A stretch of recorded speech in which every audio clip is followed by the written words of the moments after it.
সবাইকে স্বাগত জানাচ্ছি ভূত.com-এ। আশা করছি আপনারা সবাই ভালো আছেন, ভালোর দলে আছেন। আমিও আলহামদুলিল্লাহ ভালো আছি, ভালোর দলে আছি। আর রমজান আসা মানেই হচ্ছে একেবারেই ঈদ আমাদের দোরগোড়ায় এবং আমাদের নানান রকমের ব্যস্ততা বাড়ে। আমরা প্রস্তুতি নেই আপনজনের সাথে দেখা করার জন্য, এবং এখন হয়তো অনেকেরই প্রস্তুতি শুরু হয়ে গেছে যে টিকিট কাটতে হবে, আপনজনের সাথে ঈদে দেখা করতে হবে। এই সমস্ত বিষয় নিয়েই আমাদের ব্যস্ততা যাচ্ছে। তার মাঝখানেই আমরা শুরু করছি আরও একটা নতুন এপিসোড। আশা করছি ভালো লাগবে আপনাদের। একটা অনুরোধ আছে আপনাদের কাছে, আর সেটা হচ্ছে যে সামনে যেহেতু ঈদ, আপনাদের ঘটনা প্রয়োজন আমার অনেক বেশি। আর সেই কারণে আপনারা যারা ঘটনা পাঠাতে চান, আমাদের ইমেল অ্যাড্রেসটা মনে রাখবেন। আমাদের ইমেল অ্যাড্রেস হচ্ছে russell.booth.com@gmail.com। নাম, ঠিকানা এবং ফোন নাম্বার সহ আপনার জীবনে ঘটে যাওয়া বা আপনার জানা সেরা ঘটনা লিখে পাঠিয়ে দিন আমাদের কাছে। যারা ইউটিউবে শুনছেন আমাদেরকে, তাদেরকে বলবো অনুগ্রহ করে সাবস্ক্রাইব করে ফেলুন, যাতে করে আপনারা সমস্ত নোটিফিকেশন পেয়েছেন একই সাথে। এটা আমাদের জন্য একটা বিরাট সাপোর্ট। তো আমরা চলে যাচ্ছি আমাদের প্রথম ঘটনায়। আশা করছি ভালো লাগবে। আসসালামু আলাইকুম রাসেল ভাই, আশা করি ভালো আছেন। ভালো থাকবেন না বা কেন, আপনি তো সবসময় ভালোর দলে। আমিও আল্লাহর অশেষ রহমতে আলহামদুলিল্লাহ ভালো আছি। আশা করি ঘটনাটি আপনাদের সবার হৃদয় ছুঁয়ে যাবে। আমি মেহেদি হাসান, টঙ্গী, গাজীপুর থাকি। তারপরে তিনি তার মোবাইল নাম্বার শেয়ার করেছেন, সেটা আমি শেয়ার করছি না। তারপরে তিনি লিখছেন, ঘটনাটি সিলেক্ট হলে অবশ্যই আমাকে জানাবেন। ঘটনাটি আমার এক পরিচিত আঙ্কেলের কাছ থেকে সংগ্রহ করা। অজানা কোনো এক কারণে তার নাম বলতে বারণ। অনিচ্ছাকৃত ভুল ত্রুটি ক্ষমা সুন্দর দৃষ্টিতে দেখবেন। চলুন তাহলে শুরু করা যাক। বলছি তার ভাষায়।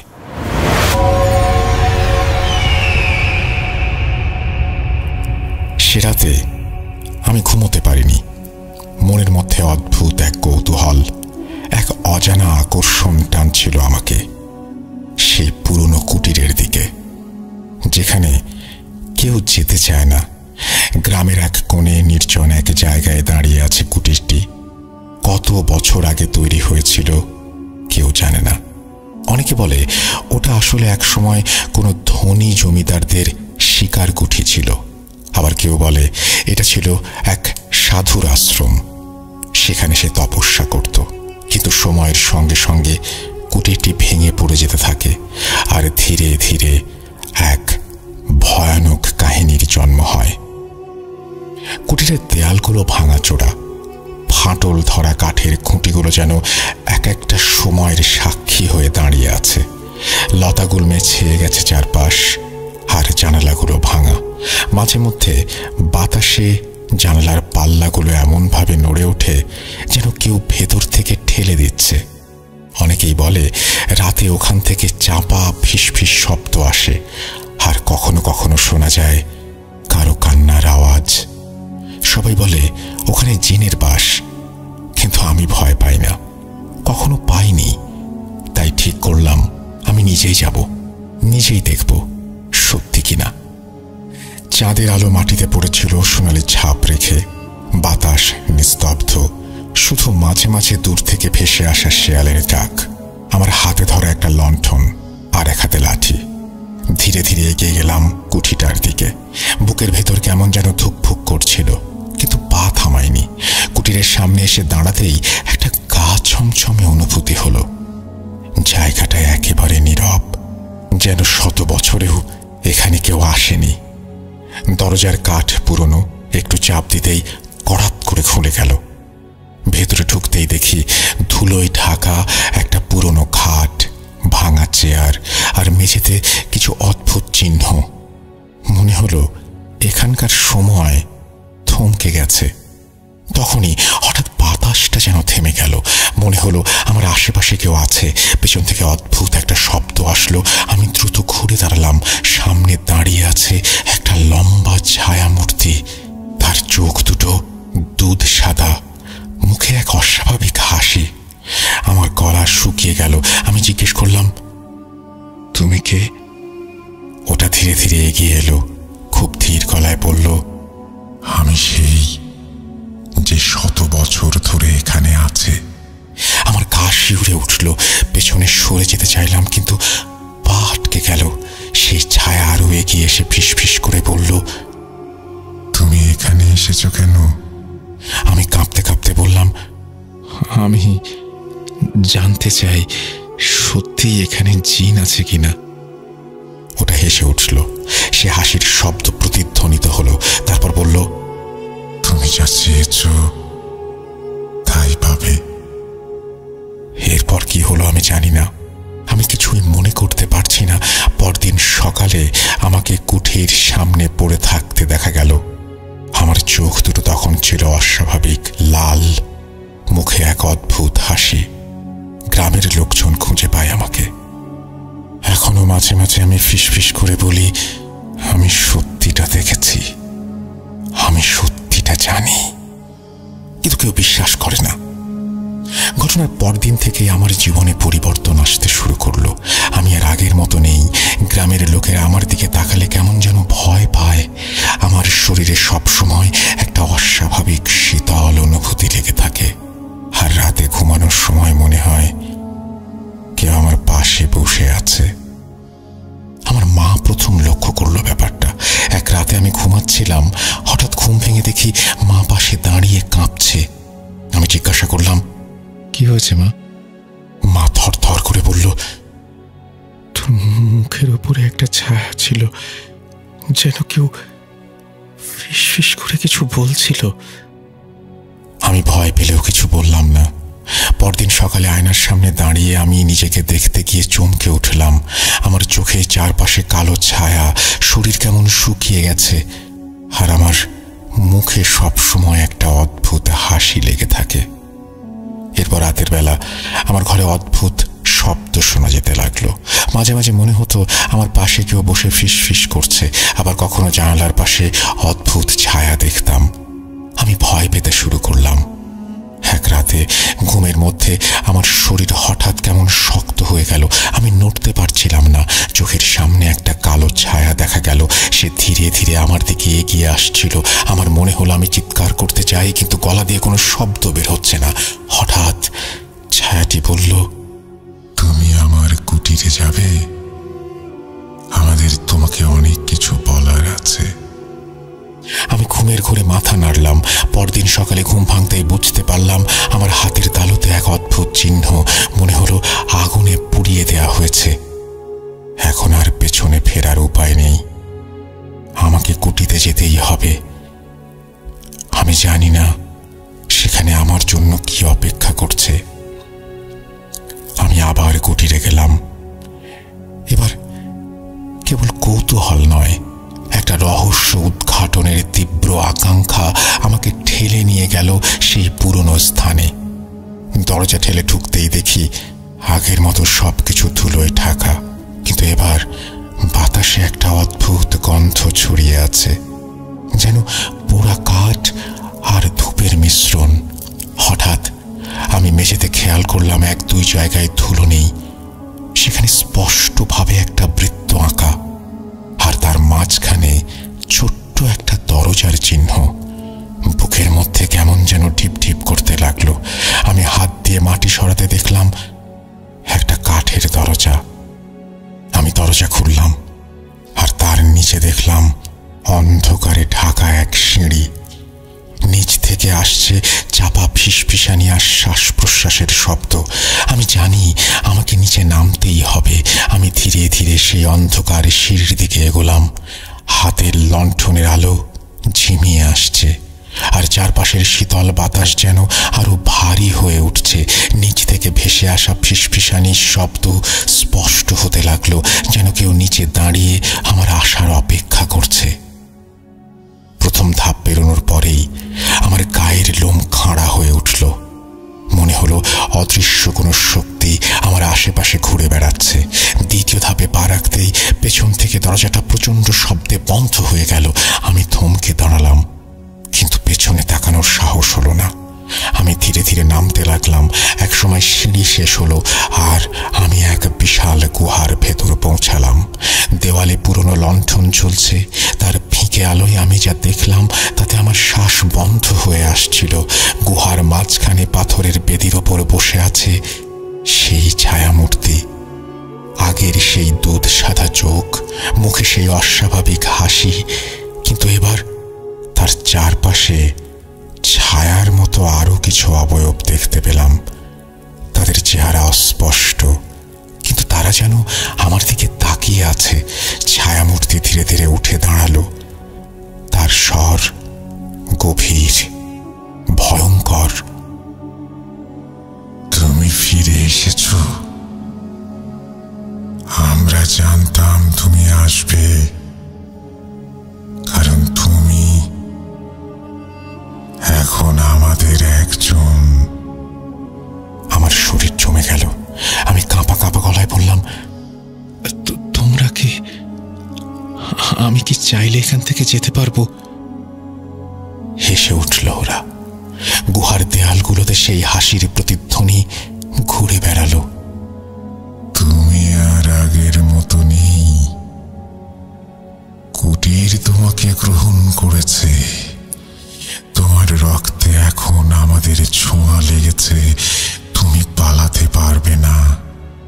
আমি আতঙ্কে পিছু হটতে চাইলাম, কিন্তু আমার পা যেন জমে গেছে। তখনই একটা কণ্ঠস্বর আমার মাথার ভেতরে কথা বলতে লাগলো। এক নারী কণ্ঠ, গভীর আর মায়াময়। তুমি যদি এখান থেকে বের হতে চাও, তবে সত্য জানতে হবে। এখানে কেন এসেছিলে মনে আছে?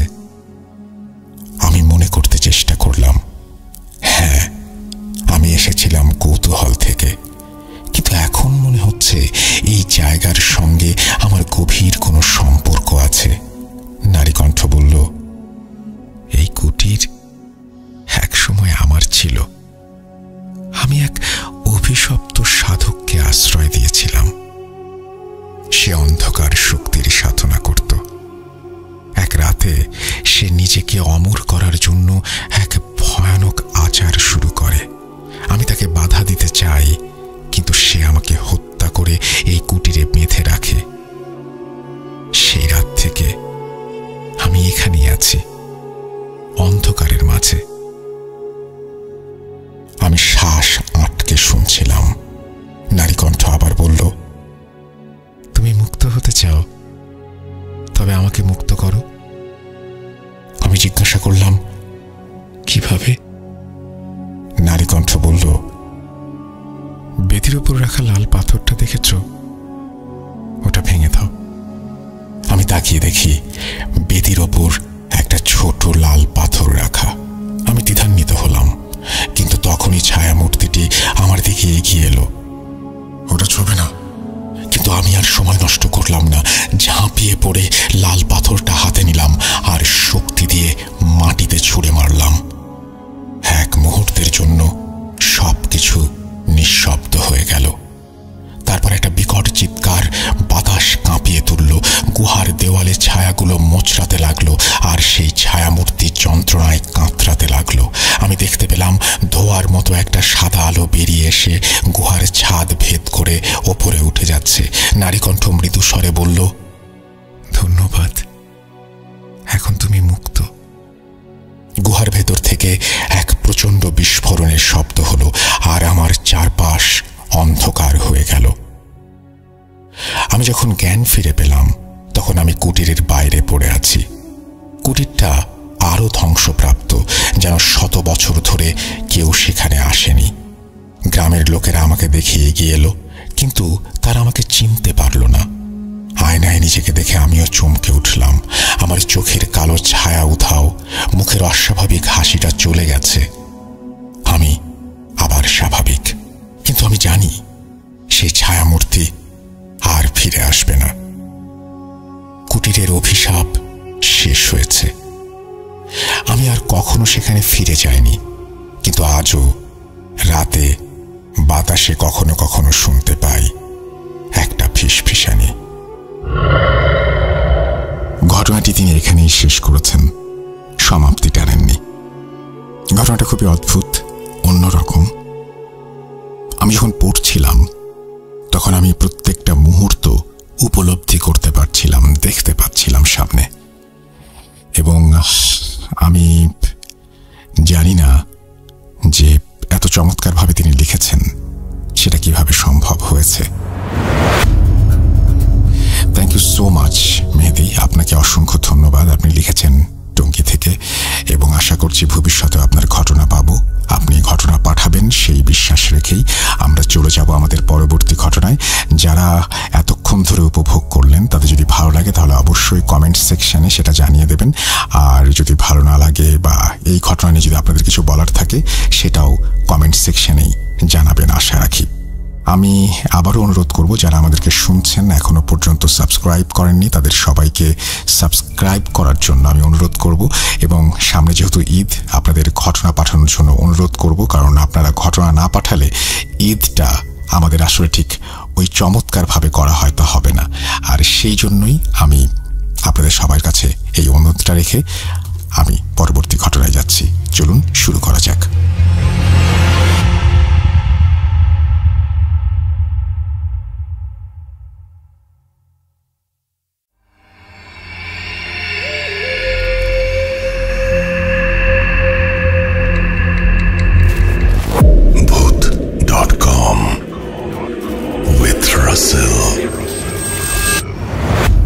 Welcome back. আপনাদের সবাইকে আরো একবার স্বাগত জানাচ্ছি। আমি রাসেল। আপনারা সবাই শেষ মুহূর্তে ঘুমানোর আগে ভূত.com শুনছেন, এটা অনেক বড় পাওয়া। আশা করছি আপনারা সবাই আমাদের জন্য দোয়া করবেন এবং আমরা যেন ভালো কিছু আপনাদেরকে সবসময় উপহার দিতে পারি সেই জন্য আমরাও চেষ্টা করে যাচ্ছি, চেষ্টা করে যাব ইনশাল্লাহ। আমরা চলে যাচ্ছি আমাদের পরবর্তী ঘটনায়। যেভাবে লেখা আছে আমি সেভাবেই শুরু করছি। আসসালামু আলাইকুম রাসেল ভাই, কেমন আছেন জিজ্ঞাসা করলাম না, কারণ আপনি সর্বদাই ভালোর দলে। আমার নাম মাশরাফি মিরান শান্ত। আমার বাড়ি কুড়িগ্রাম জেলার বলদিয়া ইউনিয়নের কোনো একটি গ্রামে। বর্তমানে আমি 10ম শ্রেণীর একজন ছাত্র। যে ঘটনাটা বলতে চলেছি সেটি আমার নিজের জীবনে ঘটে যাওয়া অদ্ভুত এক ঘটনা। ভূত.com পাঠানো এটি আমার প্রথম ইমেল। স্টুডিওতে যাওয়া সম্ভব হবে না বিধায় আমি লিখে পাঠালাম। ভালো লাগলে অবশ্যই পড়ে শোনাবেন। আর না পড়লেও কোনো আক্ষেপ থাকবে না, কিন্তু সত্যটা চাপা পড়ে যাবে। দিনটা ছিল গত বছরের মে মাসের 12 তারিখ, বৃহস্পতিবার। গ্রাম্য এক ক্রিকেট টুর্নামেন্ট থাকায় সেই টুর্নামেন্ট খেলতে চলে গিয়েছিলাম পাশের এক গ্রামে। আপনারা দয়া করে কেউ বৃহস্পতিবার গত বছর মে মাসের 12 তারিখ এটা মেলাতে যাবেন না। আমাদের এখানে অনেক ঘটনায় আসে যেগুলো হয়তো 1 বছর বা 2 বছরের পুরনো, সুতরাং সেই হিসেবে ক্যালেন্ডারের পাতা মেলাতে গেলে সমস্যা। যাই হোক, আমি আবারও পড়ছি। সন্ধ্যার দিকে খেলা শেষ করে রওনা হতে হতে প্রায় 7:30 মতো বেজে যায়। আমার সাথে যারা গিয়েছিল অর্থাৎ আমার ফ্রেন্ড, ওদের সবারই বাড়ি ছিল আমার বাড়ির অনেক পেছনে, অর্থাৎ তাদের সবার বাড়ি পার করে তারপর আমার বাড়ি যেতে হবে। আমরা খেলার মাঠ থেকে রওনা দিয়েছিলাম মোট 6 জন, কিন্তু একে একে সবার বাড়ি এসে যাওয়ায় সবাই বাড়ি ফিরছিল আর আমি একা হয়ে যাচ্ছিলাম। যখন আমি আমার গ্রামের প্রবেশ মুখে, তখন আর আমার পেছনে কেউ নেই। যে যার মতো বাড়ি চলে গিয়েছে। মোবাইলটা বের করে দেখি রাত 9:10। সময়টা সামান্য মনে হলেও গ্রামের মানুষদের কাছে এটা অনেক রাত। খেলাধুলার সামগ্রীগুলো বাড়ি থেকে আনা স্কুল ব্যাগটাতে ভরে তা পেছনের কাঁধে ঝুলিয়ে এই নিস্তব্ধ রাতে একা একা হেঁটে চলছিলাম। মোবাইলের ফ্ল্যাশ লাইটটাই আমার একমাত্র সম্বল।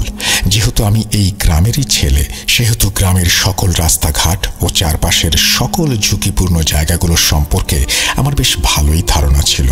তখন পর্যন্ত কোনো প্যারানর্মাল বিষয় যে ঘটতে পারে এই চিন্তা আমার মাথায় আসেনি। আসবেই বা কী করে? তখন তো আমি মোবাইল চালানোতে পুরোটা মগ্ন ছিলাম। এক পর্যায়ে খেয়াল করলাম মোবাইলের চার্জ একদম 10%-এর নিচে নেমে এসেছে। চার্জ শেষ হয়ে যাওয়ায় মোবাইল চালানো বন্ধ করে শুধু ফ্ল্যাশটা জ্বালিয়ে ধীরে ধীরে এগোতে লাগলাম। যখনই মনোযোগটা মোবাইল থেকে সরিয়ে হাঁটার দিকে দিয়েছি, তখনই আমার মাথায় এলো এতটা পথ আমি একা যাব কিভাবে? রাস্তার মাঝখানে স্থির হয়ে দাঁড়িয়ে গেলাম। চারপাশ একবার ভালোভাবে তাকিয়ে আবার হাঁটা দিলাম বাড়ির উদ্দেশ্যে। আমি বর্তমানে যে জায়গায় অবস্থান করছি, এখান থেকে পায়ে হেঁটে আমার বাড়ি যেতে সময় লাগবে মোটামুটি 20 মিনিট। পার করতে হবে মোট 3টা ধাপ। মিনিট 5 হাঁটলেই সামনে পড়বে ছোট্ট একটা দোকান, যে দোকানটি এত রাতে খোলা থাকার কোনো প্রশ্নই আসে না। দোকান পেরিয়ে সামনে এগুলো দেখা মিলবে মস্ত একটা পুকুরের, আর সর্বশেষ একটা বাঁশ ঝাড় পেরিয়ে আমার বাড়িতে ফিরতে হবে। দোকানের পুকুর নিয়ে তেমন একটা চিন্তা ছিল না, কিন্তু সেই ঘন বাঁশ ঝাড় পার করব কিভাবে, এটাই ছিল আমার ভুল চিন্তার বিষয়। কেননা এই বাঁশ ঝাড় কেন্দ্রিক অনেক ঘটনা বাড়ির বয়স্কদের মুখ থেকে শুনেছি। মনে মনে ঠিক করলাম, যদি খুব বেশি একটা ভয় পাই তাহলে বাড়ির কাছাকাছি এসে বাড়িতে একটা ফোন দিয়ে কাউকে এগিয়ে আসতে বলবো। রাতের ঠান্ডা আবহাওয়ার সাথে হাঁটতে হাঁটতে আমি সেই দোকানটির অনেক কাছে চলে আসলাম। দূর থেকে দেখতে পেলাম দোকানটির ভেতরে এখনো আলো জ্বলছে, তার মানে দোকানটি এখনো খোলা। আমি খুব অবাক হয়ে গেলাম, এটা ভেবেছে কাল সন্ধ্যার দিকে আমি যখন এখানে এসেছিলাম দোকানটি বন্ধ ছিল, অথচ আজ এত রাতেও দোকানটি খোলা। বিষয়টাকে তেমন একটা পাত্তা না দিয়ে আমি এগিয়ে গেলাম। আমি যখন দোকানটির খুব কাছে গেলাম তখন দেখতে পেলাম সাদা পাঞ্জাবি পরা 10 থেকে 12 জন মানুষ দোকানের বাইরে থাকা বেঞ্চে বসে আছে। আরও খেয়াল করলাম তারা সবাই এক দৃষ্টিতে আমার দিকে তাকিয়ে আছে। এমন একটা দৃশ্য দেখে আমি আমার হাঁটার মাত্রা বাড়িয়ে দিলাম এবং মোবাইলটা অন করে বাড়ির নাম্বারে কল দেওয়ার চেষ্টা করলাম, কিন্তু মোবাইলটা অন করে দেখি চার্জ 1% হয়ে গেছে। সেই এক ঝলক দেখার পর আমার হাতে থাকা একমাত্র সম্বলটাও আমায় একা রেখে পুরোপুরি বন্ধ হয়ে গেল। তার সকল উজ্জ্বলতা ম্লান হয়ে গেল। ততক্ষণে আমি সেই দোকানটা পার করে ফেলেছি। পেছনে সেই লোকগুলো এখনো দোকানে বসে আছে কিনা এটা দেখার জন্য যখন আমি পেছন ফিরে তাকালাম তখন দেখতে পেলাম সেখানে কেউ নেই, পুরো বেঞ্চ ফাঁকা। বুঝতে বাকি রইল না যে আমি কিসের পাল্লায় পড়তে চলেছি। এতটাই ভয় পেয়ে গিয়েছিলাম যে আল্লাহর নাম নিয়ে বাড়ির রাস্তা ধরে জোরে একটা দৌড় দিলাম, কিন্তু তখন তো আর বুঝতে পারিনি যে আমার জন্য আরো ভয়ানক কিছু অপেক্ষা করছিল। দৌড়ানোর এক পর্যায়ে সেই পুকুরটির সামনে এসে দাঁড়াই। অনেক ক্লান্ত হয়ে যাওয়ায় হাত দিয়ে 2 হাঁটু ধরে মাথা নিচের দিকে দিয়ে হাঁটছিলাম। যখনই মাথা তুলে সামনের দিকে তাকিয়েছি তখনই হঠাৎ কারোর জোরালো একটা ধাক্কা অনুভব করলাম। মনে হলো কেউ যেন চুপি চুপি আমার পেছনে এসে 2 হাত দিয়ে আমাকে অনেক জোরে একটা ধাক্কা দিয়েছে। ধাক্কা খেয়ে তাল সামলাতে না পেরে আমি সরাসরি সেই পুকুরে পড়ি। এত রাতে পুকুরের ঠান্ডা পানিতে এভাবে যে পড়ে যাব তা কল্পনাতেও ভাবিনি। সৌভাগ্যক্রমে আমি সাঁতার জানতাম। পুকুরটা আয়তনে অনেক বড়ই ছিল। অদৃশ্য কিছু একটার ধাক্কা খেয়ে একদম পুকুরের মাঝ বরাবর এসে পড়েছি, যেখানে পানির গভীরতা অনেক বেশি। পানিতে থাকাকালীন চারপাশে ভালো করে তাকিয়ে দেখলাম কেউ নেই। ঠান্ডায় আমার শরীর পুরো বরফ হয়ে গিয়েছিল। পানি থেকে উঠে আসতে যাব তখন হঠাৎ আমার সাথে এমন একটা ঘটনা ঘটল যেটার জন্য আমি মোটেও প্রস্তুত ছিলাম না। হঠাৎ পানির গভীর থেকে একটা ঠান্ডা হাত আমার ডান পাটা খুব শক্ত করে টেনে ধরল। সেই জিনিসটা আমায় টেনে পুকুরের আরো গভীরে নিয়ে যাওয়ার চেষ্টা করছিল। সেই মুহূর্তে আমার কি করা উচিত তা আমি বুঝতে পারছিলাম না। প্রচণ্ড জোরে চিৎকার করেও কোনো লাভ হচ্ছিল না, কেননা আমি আমার মুখ থেকে একটা শব্দ বের করতে পারছিলাম না। পুকুরের পানি যখন আমার ঠোঁট ছুঁই ছুঁই তখন কাঁধ থেকে ব্যাগটা খুলে প্রাণপণে সেই হাতটার সঙ্গে লড়াই করতে লাগলাম। বাম পা দিয়ে অনেক লাথি মারার পরেও সেই হাত আমাকে একইভাবে ধরে রেখেছিল। এক পর্যায়ে মনে হচ্ছিল এবার হয়তো আমার পা ছিঁড়ে সেই হাতের সঙ্গে তুলে নিয়ে যাবে। অসহ্য যন্ত্রণা হচ্ছিল, কিন্তু কিছুই করতে পারছিলাম না। পুরো শরীরটা পানির নিচে, তবুও মনে হচ্ছিল আমি হয়তো কোনো চোরাবালিতে আটকে গেছি। যতই ওপরে ওঠার চেষ্টা করছিলাম ততই সেই হাত আবার আমাকে নিচের দিকে টেনে নিয়ে যাচ্ছিল। পুকুরের পানি যখন আমার নাক ছুঁই ছুঁই তখন মনে হচ্ছিল আজই হয়তো আমার জীবনের শেষ দিন। জানি না এই হাত আমায় কেন পুকুরের গভীরে নিয়ে যাওয়ার চেষ্টা করছে। যদি কোনো মানুষ তার সামনে মৃত্যুকে দেখতে পায় তাহলে সে নিজের জীবন বাঁচানোর জন্য শরীরের সর্বশক্তি দিয়ে শেষ একটা চেষ্টা করে। আমিও ঠিক সেটাই করেছিলাম। যখন বুঝতে পারলাম দম ছোট হয়ে আসছে আর নিঃশ্বাস নিতে পারছিলাম না, তখন পানির নিচে ডুব দিয়ে 2 হাত সামনে এনে সেই ঠান্ডা হাতকে অনেক জোরে জোরে আঘাত করছিলাম। কিন্তু সেই জিনিসটাকে আঘাত করতে গিয়ে আমি নিজেই ব্যথা পাচ্ছিলাম। তার উপর আবার দমও শেষ, নিঃশ্বাস নেওয়ার কোনো উপায় নেই। অবস্থা মর্মান্তিক দেখে মাথাটা পানির উপরে তুলতে চাইলাম, কিন্তু এবার আর পারলাম না। সেই জিনিসটা আমায় টেনে পানির একদম গভীরে নিয়ে চলে গেল। এরপর আমার আর কিছু মনে নেই। আমার যখন জ্ঞান ফিরল তখন আমি আমার বিছানায় শুয়ে, আমার চারপাশে বাবা, মা, মামা, মামি, নানা, নানি সহ আরো অনেক লোকজন দাঁড়িয়ে। আমি তাদের জিজ্ঞাসা করলাম আমি এখানে কিভাবে এলাম। ওনারা আমাকে বললেন ফজর নামাজের সময় কিছু লোক নাকি আমাকে সেই পুকুর পাড়ে অজ্ঞান অবস্থায় পড়ে থাকতে দেখতে পায়। এরপর আমাকে দেখে চিনতে পেরে তারা আমাকে বাড়িতে নিয়ে আসে। সকলে যখন জানতে চাইল কি হয়েছিল, আমার সাথে সেদিন কি ঘটেছিল, তখন আমি সবাইকে সব ঘটনা খুলে বলি। শুয়ে থাকা অবস্থায় লক্ষ্য করলাম আমার ডান পাটা একেবারে অবশ হয়ে আছে। মনে হচ্ছিল শরীর থেকে ডান পাটা একদম বিচ্ছিন্ন। এরপর আমার পরিবারের পরিচিত একজন ডাক্তার এসে আমার চিকিৎসা করেন। ডাক্তার এসে চিকিৎসা করলেও আমার নানা ঘটনা বুঝতে পেরে বাড়ির পাশের মসজিদ থেকে একজন ইমামকে আমাদের বাড়িতে নিয়ে আসেন। ইমাম সাহেব সকল ঘটনা শুনে বলেন সেই রাতে প্রায় 1/2 শতাধিক জিন আমি যে রাস্তা দিয়ে আসছিলাম সেই রাস্তায় ঘোরাঘুরি করছিল। আমি দোকানে বসে থাকতে যাদের দেখেছি তারা সবাই ছিল ভালো জিন, কিন্তু আমাকে যে পেছন থেকে ধাক্কা দিয়েছিল এবং পানির নিচ থেকে আবার পা টেনে ধরেছিল তারা 2 জনই ছিল খারাপ জিনের অন্তর্ভুক্ত। হুজুরের কাছে আমার প্রশ্নটা ছিল আমি এখনো বেঁচে আছি কিভাবে, কেননা সেই রাতে সেই খারাপ জিন আমাকে এমনভাবে টেনে ধরেছিল আমার বাঁচার কোনো উপায় নেই, এমন একটা অবস্থা। হুজুর বলেন তুমি বেঁচে আছো সেই রাতে দোকানে বেঞ্চে বসে থাকা 10 থেকে 12 জন ভালো জিনের কৃপায়। তারাই তোমাকে সেই খারাপ জিনটার হাত থেকে বাঁচিয়েছে। এই ছিল আমার ঘটনা। হয়তো ভালোভাবে গুছিয়ে লিখতে পারিনি। ভালো লাগলে অবশ্যই পড়ে শোনাবেন এবং ঘটনা সিলেক্টেড হলে অবশ্যই আমাকে জানাবেন। এই বলে তিনি তার ঘটনা শেষ করেছেন। আশা করছি যে এই ঘটনাটি আপনাদেরও ভালো লেগেছে। যদি ভালো লাগে অবশ্যই জানাবেন। যারা আমাদেরকে কষ্ট করে ঘটনা পাঠান তারা আসলে সংগ্রহও করেন, অনেক কষ্ট করে সময় নিয়ে লেখেন এবং আমাদেরকে পাঠিয়ে অপেক্ষা করেন আপনাদের রিয়াকশন জানার জন্য। সুতরাং অবশ্যই আপনারা রিয়াকশন জানিয়ে দেবেন, আপনাদের অনুভূতি, আপনাদের কেমন লাগলো ঘটনাগুলো শুনে সেটা একটু গুছিয়ে বলবেন। সামনে ঈদ আসছে এবং আমরা প্রতিনিয়ত চেষ্টা করছি ঈদের স্পেশাল এপিসোডে দারুণ কিছু ঘটনা উপহার দেবার জন্য। আপনারা যারা এখনো ঘটনা পাঠাননি তাদেরকে অনুরোধ করব ঘটনা পাঠাবেন। যারা লাইভে সরাসরি অংশগ্রহণ করতে চান, আপনারা অনেকেই জানেন যে আমরা প্রত্যেক বৃহস্পতিবার, শুক্রবার ইউটিউবে তো আসি।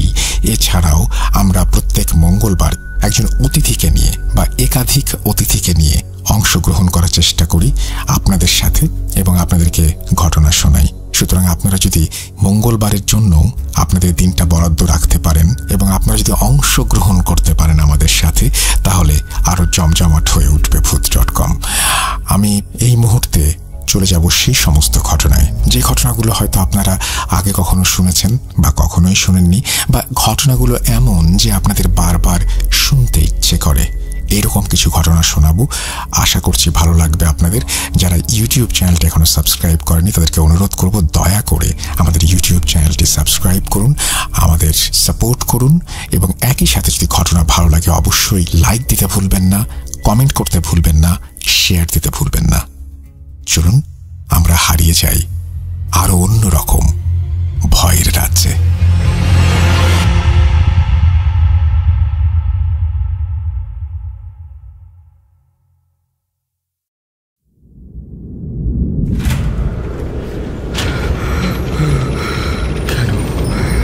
কেন তুমি আসো? আমি শুধু তোমার সাথেই থাকতে চাই। কিভাবে সম্ভব? মৃতদের এই পৃথিবীতে থাকতে নেই। তুমি তুমি চলে যাও, চলে যাও, প্লিজ চলে যাও।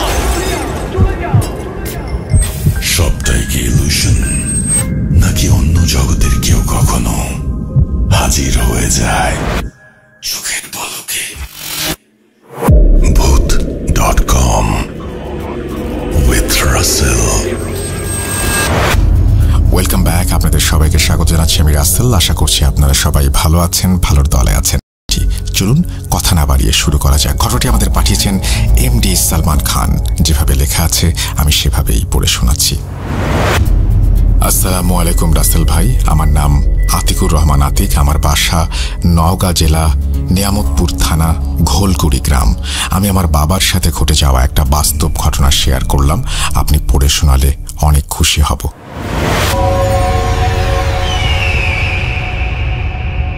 আমার বাবা একজন ড্রাইভার।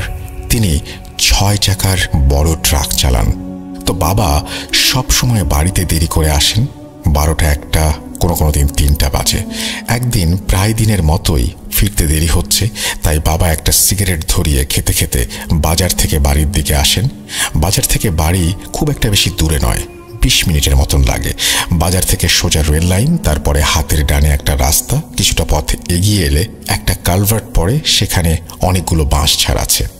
তো বাড়িতে সেই কালভার্ট দিয়ে আসতে হয়। বাবা সিগারেট খেতে খেতে আসছেন, তখন কোনো সমস্যা হয়নি।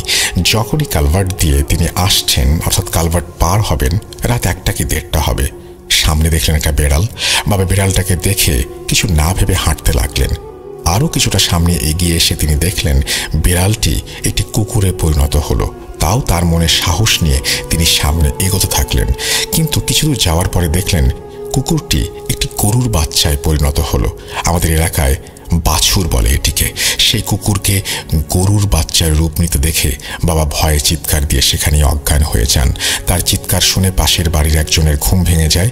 তিনি তখনই ওখানে গিয়ে দেখেন এই অবস্থা। বাবার এই অবস্থা দেখে উনি আরও মানুষ ডেকে পরে বাবাকে ধরাধরি করে বাড়িতে নিয়ে আসেন। এই ঘটনার পরের দিন বাবার অনেক জ্বর আসে। বাবার এমন অবস্থা দেখে ওখানে কবিরাজের কাছে নিয়ে গেলে কবিরাজ বলে, বড় বিপদ থেকে বেঁচে গেছো, তা না হলে অবস্থা আরও খারাপ হয়ে যেত।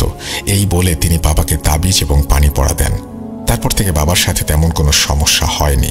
বাবার সাথে ঘটা ঘটনাটি এতটুকুই ছিল। জানি না কেমন লাগবে। ঘটনাটি এখানে শেষ হলে ভালো হতো, কিন্তু শেষ হয়নি। আমার বাবা একটু সুস্থ হওয়ার পরে ট্রাকে আবারও মাল লোড করে নরসিংদী যাচ্ছিলেন তিনি। হঠাৎ বাবার ট্রাক বন্ধ হয়ে গেল। আশেপাশে কেউ নেই। বাবা গাড়ি থেকে নেমে টর্চ লাইট দিয়ে গাড়ির কন্ডিশন সবকিছু ঠিকঠাক আছে কিনা দেখতে লাগলেন। হঠাৎ করে বাবা লক্ষ্য করলেন কেউ পাশ দিয়ে যেন চলে গেল। বাবা হয়তো ভাবলেন তার মনের ভুল। হঠাৎ করে বন্ধ হয়ে গেল বাবার টর্চ লাইট। অনেক ভয় করতে লাগলো তার। হাত কয়েক দূরে গাছের আড়ালে খসখস শব্দ হচ্ছে।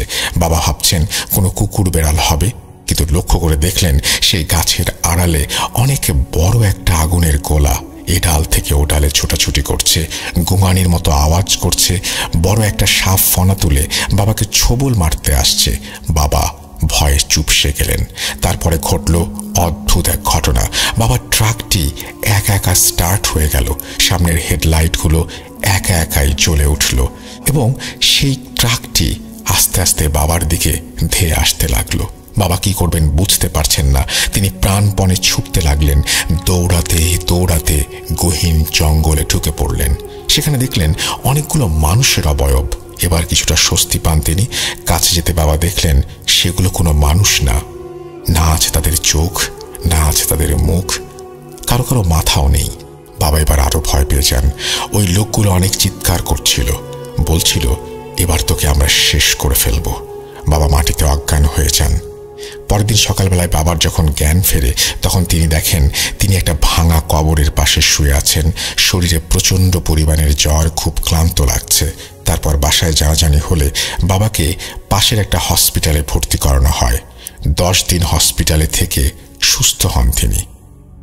এই ছিল বাবার সাথে ঘটে যাওয়া ঘটনা। অনেকগুলো ঘটনার সাক্ষী হয়েছেন তিনি। আমি ঘটনাটি ইচ্ছে করেই পড়েছি, কারণ এরকম ঘটনা আমি অহরহ পাই। সাধারণত পড়ি না, ঘটনাগুলো হয় কি যে অনেকে শুনে অবিশ্বাস করেন এবং আমি আসলে কোনো দ্বন্দ্বে জড়াতে চাই না, কিন্তু একই ঘটনা একই টাইপের ব্যাপার যখন অনেকে বলেন তখন সেটার কোন ব্যাখ্যা দেব আমি সেটা জানা নেই। এই বিচারের ভার আপনাদের উপরেই ছেড়ে দিলাম। আর এটাই ছিল আমাদের এই সপ্তাহের ঘটনা। খুবই ছোট একটা ঘটনা শুনিয়েছি, ইনশাল্লাহ আগামীতে আরও বড় ঘটনা শোনাবো। কয়েকদিন বড় ঘটনাও শুনেছেন আপনারা, আজকের ঘটনাটি একটু ছোট হয়ে গেল, কিন্তু এই ঘটনাটি আমি চেয়েছিলাম যে আপনাদের সামনে নিয়ে আসি এবং আপনাদের মতামত শুনি। যাই হোক, আজকের মতো বিদায় নিচ্ছি। সকলে ভালো থাকবেন, সুস্থ থাকবেন, মোস্ট ইম্পর্টেন্টলি ভূত.com এর সাথে থাকবেন। আল্লাহ হাফেজ।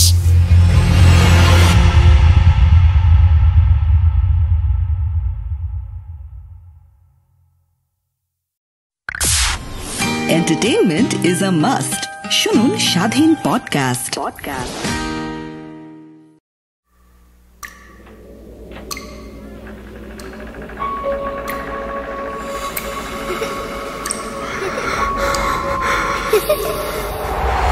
লুকোচুরি খেলবে? লুকোচুরি তুমি লুকাও, আমি ঠিকই তোমাকে খুঁজে পাবো।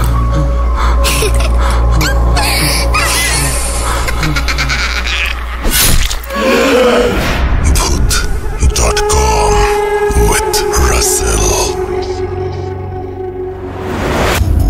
Welcome back. আপনাদের সবাইকে স্বাগত জানাচ্ছি, আমি রাসেল। আশা করছি আপনারা সবাই ভালো আছেন, ভালোর দলে আছেন। আমরা পরবর্তী ঘটনায় যাব। এই ঘটনাটি আমাদেরকে পাঠিয়েছেন আমাদের একজন লিসেনার এবং এটা হ্যালোউইনের মাস, হ্যালোউইনের স্পেশাল এপিসোড আমরা বলতে গেলে এখন থেকে শুরু করে ফেলেছি, যদিও এর শেষের দিকে চলে যাব আমরা টরন্টোতে। এখন বাংলাদেশে চলছে এবং সুকান্ত মাইতির ঘটনাটি শোনার পরে আমরা এখন যে ঘটনাটি আপনাদের শোনাবো সেটি একটি অডিও ক্লিপ পাঠিয়েছেন ফারহানা এবং তিনি ঢাকা থেকে এই ঘটনাটি আমাদেরকে পাঠিয়েছেন। আশা করছি এই ঘটনাটি আপনাদের ভালো লাগবে। যদি ভালো লাগে আমাদের অবশ্যই জানাবেন, ভালো না লাগলেও আমাদের জানাবেন। পুরোটা সময় আমাদের সঙ্গে থাকবেন সেই আশা করব। আমরা সরাসরি চলে যাচ্ছি আমাদের পরবর্তী ঘটনায়।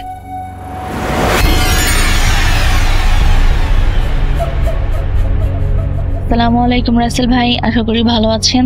আমার নাম ফারহানা, আমি ঢাকাতেই থাকি।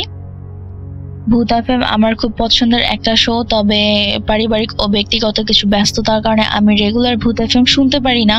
তবে যখনই আমি ফ্রি থাকি তখনই ভূত এফএম শুনি। তো আমি ভূত এফএম এ আমার নিজের সাথে ঘটে যাওয়া কিছু ঘটনা শেয়ার করতে চাই। আজকে আমি যে ঘটনাটি শেয়ার করতে চাই ভাইয়া, এই ঘটনাটি এর আগেও আমি মেইল করে পাঠিয়েছিলাম, তবে কিছু প্রবলেমসের কারণে আমি সম্পূর্ণ ঘটনাটি রেকর্ড করে বা মেইল করে পাঠাতে পারিনি। তাই আমি আজকে আবার ভয়েস রেকর্ডের মাধ্যমে সম্পূর্ণ ঘটনাটি পাঠাচ্ছি। যদি এই ঘটনাটি ভাইয়া সিলেক্ট হয়ে যায় তাহলে আমার সাথে আরো ঘটে যাওয়া কিছু ঘটনা আছে, সেগুলো শেয়ার করব। তো যাই হোক ভাইয়া, সরাসরি ঘটনায় চলে যাই। ভাইয়া আমি আগে বলে রাখি, আমার পরিবারে আমরা 5 জন সদস্য। আমার আব্বু আম্মু, আমার বড় বোন, আমি আর আমার ছোট ভাই। আর আমার ছোট ভাই অনেক ছোট, ও ক্লাস 3-তে পড়ে। তো যাই হোক ভাইয়া, 2022 সালের অক্টোবর মাসের 13 তারিখে আমার বোনের হঠাৎ পেটে ব্যথা হয়। তো ফার্স্টে পেটে ব্যথা খুব একটা বেশি ছিল না, এই পেটে ব্যথাটা 7 দিন ছিল, বাট খুব একটা বেশি ছিল না। তো যেহেতু একটা ব্যথা 7 দিন স্টে করছিল, এর জন্য আমরা আমার বোনকে নিয়ে একটা হসপিটালে যাই। সেখানে কিছু ট্রিটমেন্ট করার পরে জানা যায় যে আমার বোনের অ্যাপেন্ডিসাইডের ব্যথা আছে, প্রবলেম আছে। তো যেই হসপিটালে আমরা প্রথমে তার ট্রিটমেন্ট করি, সেখানে শুধুমাত্র টেস্ট করা হয়, সেখানে কোনো ধরনের অপারেশন করা হয় না। সেজন্য ভাইয়া ডাক্তাররা আমাদেরকে সাজেস্ট করে যে আমরা অন্য যে কোনো একটা ভালো হসপিটালে আমার বোনের অ্যাপেন্ডিসাইডের জন্য ডাক্তার দেখাই। তো ওনারা যেভাবে বলে ওইভাবেই আমরা করি। তো আমি হসপিটালটার নাম নিচ্ছি না, যেহেতু এটা খুব পপুলার একটা হাসপাতাল, নাম করা হাসপাতাল, হয়তো আমি নাম নিলে এটার এফেক্ট পড়তে পারে, সেজন্য আমি হাসপাতালটার নাম নিচ্ছি না। তো আমরা সেকেন্ড টাইম যে হসপিটালটাতে যাই, সেখানে যাওয়ার পর ডাক্তার আমার বোনকে চেক আপ করে বলে যে আমার বোনের অ্যাপেন্ডিসাইডের প্রবলেমস আছে আর তাকে আর্লি অপারেশন করে ফেললেই এটা ভালো হবে।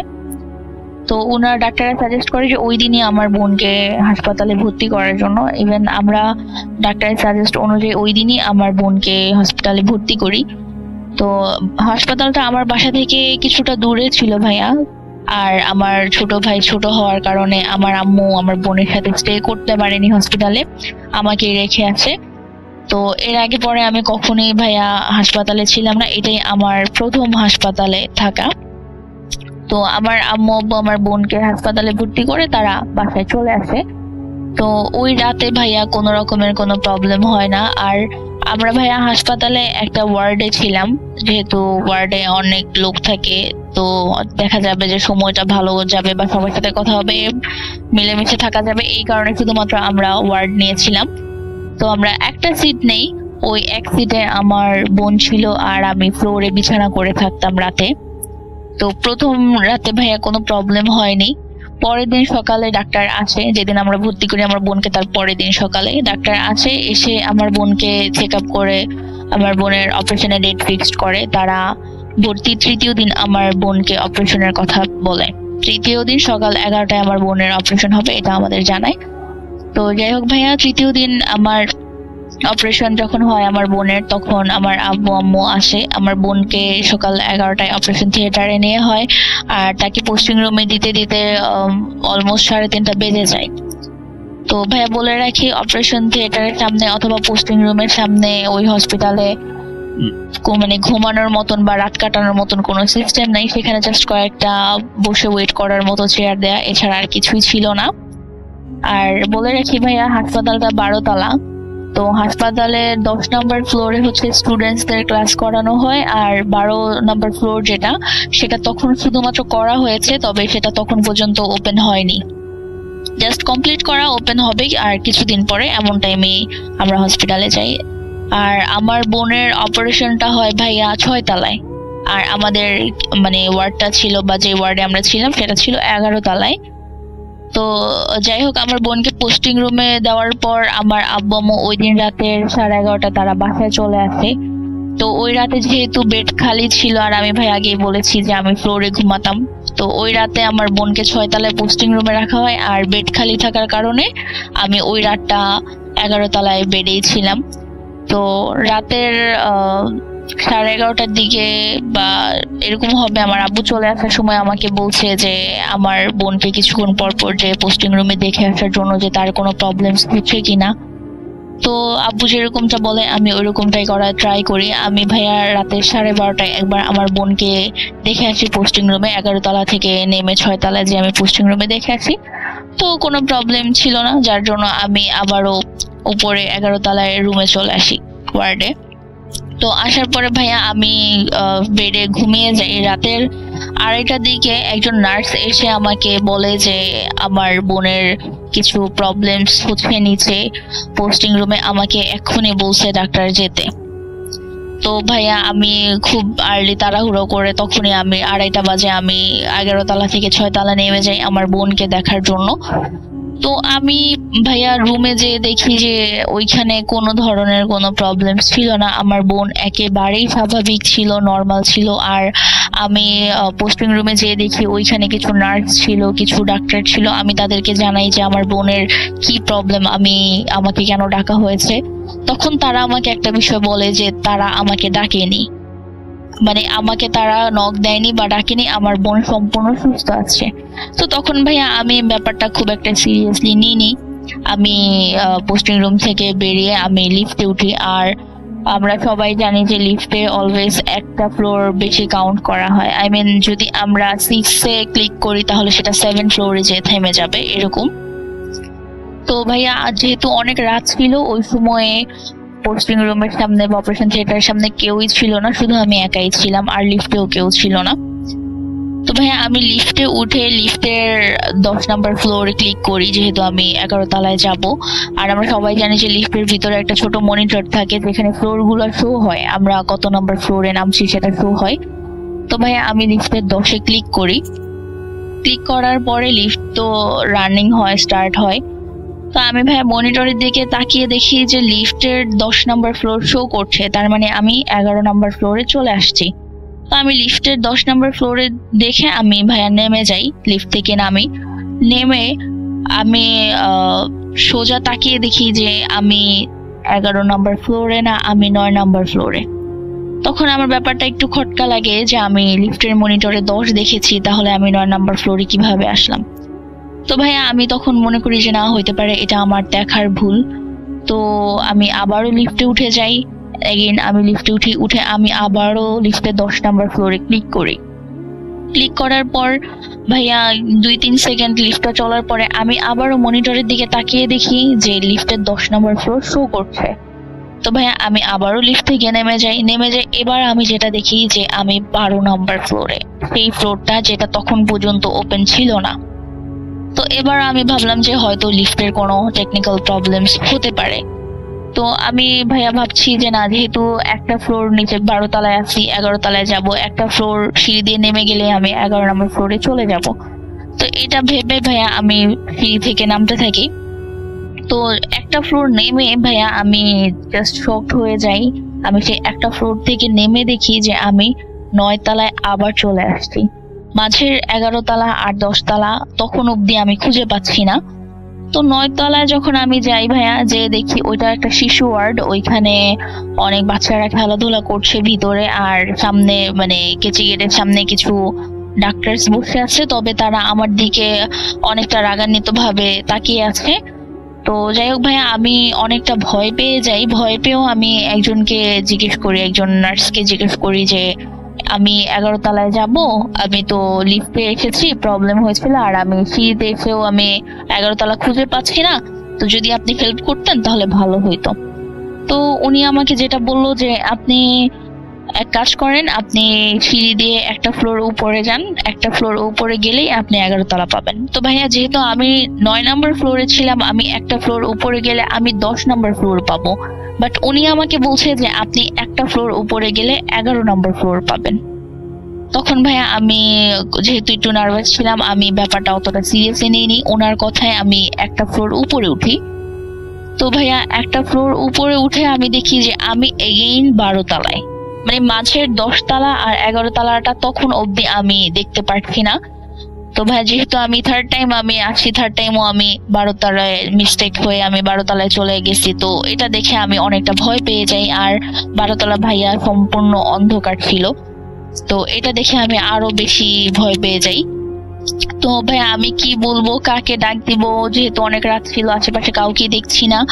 তো আমি ভয়ে অনেকটা শকড হয়ে যাই, ইভেন আমি কোনো কথাও বলতে পারতেছিলাম না। আর আমার হাতে ভাইয়া তখন ফোন ছিল, তবে আমার মাইন্ড কাজ করতেছিল না যে আমি কাউকে ফোন দিব, এরকম একটা ব্যাপার ছিল। তো হঠাৎ করে ভাইয়া একজন গার্ড এসে আমাকে ডাক দিয়ে বলে যে আপনি এত রাতে 12 নম্বর ফ্লোরে কি করছেন এই অন্ধকার ফ্লোরে। উনি যখন আইসা ভাইয়া ডাক দেয়, আমি জাস্ট চমকে যাই। তো ওনার দিকে তাকিয়ে আমি কিছু বলতে পারছিলাম না, শুধু তাকে আমি একটা কথাই বলছিলাম যে ভাইয়া আমাকে 11 নম্বর ফ্লোরে কষ্ট করে নিয়ে যান, আমার শরীরটা ভীষণ খারাপ লাগছে। তো উনি ভাইয়া আমাকে 11 নম্বর ফ্লোরে নিয়ে যায়। 11 নম্বর ফ্লোরে নিয়ে যাওয়ার পর আমি ওয়ার্ডে ঢুকে ঘড়ির দিকে তাকিয়ে দেখি তখন রাত 3:30 বাজে, 3:20 সামথিং এরকম বাজে, অলমোস্ট 3:30। তো ভাইয়া আমি অবাক হয়ে যাই যে আমি রাতের অলমোস্ট 2:30টার দিকে হবে আমি লিফটে উঠি। আর এরপরে আমার সাথে কি হয় আমার মনে নাই। আমি প্রায় 50 মিনিট পরে আমি 11 তলায় আসি। তাহলে এই 50 মিনিট আমি কোথায় ছিলাম, আর কেনই বা আমার বারবার 12 তলা আর 9 তলা ফ্লোরটাই শো হচ্ছিল, 10 তলা আর 11 তলা কেন শো হচ্ছিল না। তো এই বিষয়টা আমি ওই রাতে একটু চিন্তা করার পর ভাবলাম যে হতে পারে এটা আমার মিস্টেক, এর জন্য ভাইয়া আমি আর এই বিষয়টা সিরিয়াসলি নেইনি। তো যেদিন এই ঘটনাটি ঘটে যে রাতে, তার পরের দিন দুপুরবেলা আমার বোনকে রিলিজ দেওয়া হয়, আর আমার বোনকে বেডে রাখা হয়, বেডে এনে দেওয়া হয়। তো ভাইয়া যেটা হয়, আমার বোনকে যেদিন বেডে দেয়, ওয়ার্ডে বেডে দিয়ে আসে, সেই দিন ভাইয়া আমি যখনই ওয়াশরুমে যাই তখনই সামহাও কেউ একজন এসে আমার ওয়াশরুমে নক করতো। তো আমি বলে রাখি ভাইয়া, ওইখানে 2টা ওয়াশরুম ছিল, একটা ওয়াশরুম একটু বড় ছিল আর একটা ওয়াশরুম ছোট ছিল। তো যেটা বড় ছিল সেটা সবার জন্য কমফোর্টেবল ছিল, এর জন্য ভাইয়া আমি ওই ওয়াশরুমটাই বেশি ইউজ করতাম। তো যেদিন আমার বোনকে ওয়ার্ডে দেয়া হয় সেদিন ভাইয়া আমি ওয়াশরুমে যখনই যাই তখনই আমার ওয়াশরুমে নক হয়। আর নকটা অনেকটা এরকম ভাইয়া যে ফার্স্টে একটা মানে নক করে, একবার নক করে, দেন 1 থেকে 2 মিনিট যায়, দেন আবার আরেকটা নক করে, এরকম করে যখন থার্ড টাইম নক করতে আসছে তখন ভাইয়া কন্টিনিউয়াসলি নক করে। তো আমি বলে রাখি ভাইয়া সেই ওয়াশরুমের পাশে একজনের বেড ছিল। তো আমি ওয়াশরুম থেকে বের হই, আমি প্রথম দিন ভাবি যে না হতে পারে ওই আন্টিদের বা আশেপাশে যারা আছে পেশেন্ট তাদের হয়তো কোনো প্রবলেমস হচ্ছিল বিধায় তারা নক করে। তবে ভাই আমি এই ব্যাপারটা লক্ষ্য করি যে আমি যখনই ওয়াশরুমে যেতাম তখনই দরজায় নক হইতো। সেটা ভাইয়া যখনই যেতাম, সেটা দিন হোক রাত হোক, অলওয়েজ মানে আমি ওয়াশরুমে গেলেই দরজাটা নক হইতো। তো এই বিষয়টা একটা সময় আমাকে রাগায়া দেয়।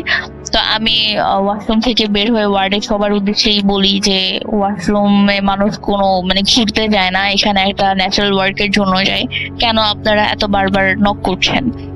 তো ওয়াশরুমের পাশে যে বেডটা ছিল ওইখানে যে আন্টি ছিল উনি আমাকে জানাচ্ছে যে ওইখানে কেউই নক করেনি, দরজায় তারা কেউই নক করেনি, ইভেন কোনো পেশেন্ট অথবা পেশেন্টের গার্ডিয়ান কেউই দরজায় নক করেনি। তখন ভাই আমি একটু চমকে যাই যে তাহলে এতক্ষণ ধরে দরজায় নক করছেটাকে।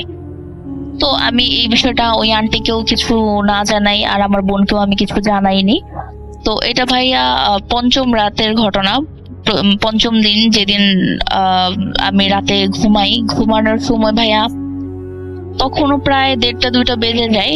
তো আমি আমার ঘুম চলে আসে, আমার চোখটা লেগে আসার সাথে সাথে ভাই আমি শুনতে পাই যে কেউ একজন আপনার হসপিটালে যে থাই গুলো থাকে সেই থাইয়ে কেউ একজন নক করছে। তো আমার ঘুমটা তখন ভেঙে যায় যে সাডেনলি এত রাতে থাইয়ে কে এত কন্টিনিউয়াসলি নক করছে। তো আমি ঘুম থেকে উঠে দেখি যে ওয়ার্ডের প্রত্যেকটা পেশেন্ট প্রত্যেকটা গার্ডিয়ান ঘুমাচ্ছে, সবাই ঘুমিয়ে আছে, ওয়ার্ডের দরজা লক করা। তাহলে আমি ভাবতেছিলাম যে তাহলে থাইয়ে কে নক করছে। তো এটা ভাবতে ভাবতে ভাইয়া আমি আবারও ঘুমিয়ে যাই। তো যখন আমি ঘুমিয়ে যাই সাডেনলি শুনি যে আমার কানের পাশে একটা মেইলি কণ্ঠে কেউ একজন খুব জোরে খিলখিল করে হাসছে এরকম। তো এই সাউন্ডটা শোনার সাথে সাথে ভাইয়া আমি আবার ঘুম থেকে উঠে যাই। উঠে যাওয়ার পর আমি চারোদিকে তাকাই, আবার সব দিকে তাকাই দেখি যে না এবারও সেম ওয়ার্ডের সব পেশেন্ট সব গার্ডিয়ান সবাই ঘুমাচ্ছে।